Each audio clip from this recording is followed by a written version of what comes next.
تمام دھاتوں اور جواہرات کے نام مذکر ہیں سوائے چاندی کے، مثلا لوہا، سونا، نیلم، زمرد وغیرہ۔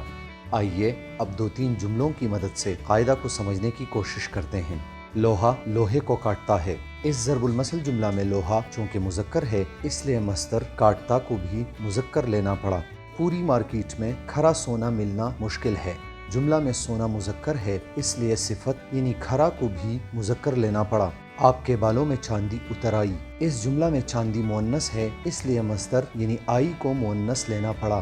اب آتے ہیں جواہرات کی طرف۔ سری لنکن حکومت دنیا کے سب سے بڑے نیلم کی دریافت کا دعویٰ کرتی ہے۔ جملہ میں چونکہ نیلم مذکر ہے اس لیے صفت یعنی بڑے کو بھی مذکر ہی لینا پڑا۔ سوات کا زمرد ہندوستان کے نام پر فروخت ہوتا ہے۔ زمرد مذکر ہے اس لیے مصدر ہوتا کو بھی مذکر لینا پڑا۔